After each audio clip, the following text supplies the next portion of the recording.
What if pain is not just physical? What if pain's a sign, a signal from our body trying to get our attention? What would the message be? What story would pain be telling us? We're familiar with some of the messages that pain sends us. Put your hand on a stove. Ooh, that's hot. Pain in the belly. Oh, I hope that's not my appendix starting to burst. So we're familiar with some of the messages that pain sends us. But what if we were to look beyond the physical? Beyond the obvious? What could we discover, like just under the surface? There was a surprising discovery made in 1955. Imagine that we're in Thailand and we're watching this massive clay Buddha get moved. It's on a rope and pulley, and it's over 3 meters tall. Problem is, the engineers don't realize how much this ancient fellow actually weighs. And the rope snaps, and the Buddha tumbles, and it's damaged. It's cracked. True story, then it starts to rain. But as the rain washes into those cracks, what it reveals is that surprising discovery. There's a solid gold Buddha underneath the clay. Historians tell us that a few hundred years before, some very clever monks decided to hide their beautiful, precious statue so that it wouldn't be looted and melted down. I share this story with you because here's something I know for sure. There's a golden Buddha inside of each of us. It's just below the surface. But it's pain that, like clay, covers up our brilliance, covers up our true self. The British Medical Journal tells us that 43% of the people who live in the UK are in pain. That's 28 million people. And over half of those people have been living with their condition for years. But it's not just pain that covers up our brilliance. Sometimes it's words. Words from well-meaning people who are trying to protect us. Don't get your hopes up. You'll be disappointed. Don't shine too brightly. You'll be criticized. And those words, again, they cover up our unique brilliance. They cover up our true self. But when we're willing to look beyond the obvious, beyond the physical, then we start to explore something that Dr. George Engel called the biopsychosocial model. Have you ever heard of the biopsychosocial model? Biography. Psycho, psychology. Social, the social environment. Even if you've never heard of the biopsychosocial model, you see it all the time. Have you ever heard a mom say, "Oh, I was worried sick"? Yeah, mental stress causing a physical symptom. Maybe somebody you know got really angry and they swallowed their words. Angry words can lead to an upset tummy. And over time, if the situation doesn't change, it can turn into a chronic condition like irritable bowel syndrome.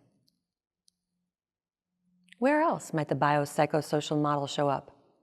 Maybe you've heard the term, "he died of a broken heart." Scientists are now studying cardiomyopathy, broken heart syndrome. In fact, former Prime Minister James Callaghan,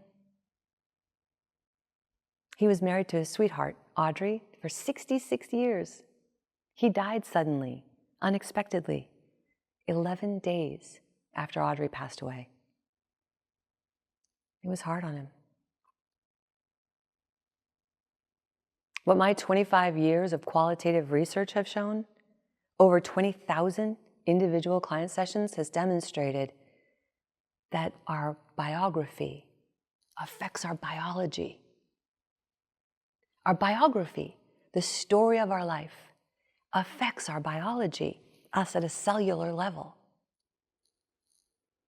And there have been volumes of books written about this. I stand on the shoulders of giants. Authors like Louise Hay, Carolyn Mace, Deepak Chopra, Eckhart Tolle, Wayne Dyer. They have all talked about how our biography becomes our biology. And I saw it in my practice. One of my clients told me, yeah, I get bronchitis every year. And I thought that was weird. She's healthy, 50-something, doesn't smoke. She gets bronchitis every year? So I shared with her that traditional Chinese medicine teaches that the lungs represent unexpressed grief. She stopped in her tracks and said, well, that might apply to me, considering I never got over the death of my mother when I was 14. Does our biography affect our biology? One afternoon, a client started quietly crying as I was massaging her leg. And I said, oh, does that hurt? And she said, no. I just remembered sitting on my kitchen floor, my knees are tucked up under my chin, my back's against the cupboards, and my husband is kicking me. My now ex-husband. I had forgotten about that. Well, she may have forgotten, but her body hadn't. Does our biography impact our biology? Well, one lovely Londoner says, oh yes, Dame Cicely Saunders is the founder of what we know as modern hospice. And she introduced the world to the concept of total pain. What she found with patients facing the end of their life, terminally ill, is that their pain wasn't just physical. It was mental, emotional, it was social, it was spiritual. One patient, we'll call her Mary. Mary entered hospice at 27 years old. She had stage 4 melanoma, and she was there for 6 weeks. The disease moved pretty quickly. But Mary's pain, her distress, centered around her 2-year-old son, Billy. She wondered who was going to take care of Billy. Well, she knew her mom was going to take care of Billy. But then she felt guilty. That wasn't the plan. Would Billy even remember her? Her excellent hospice care team found non-pharmacological ways to comfort her. Billy came and visited his mom all the time. They loved sitting in the garden and watching the fish. They made memories. Mary's mom visited, sometimes stayed overnight, sometimes brought the dog. Mary was comforted in her heart. This is an example of treating the patient, not just the disease.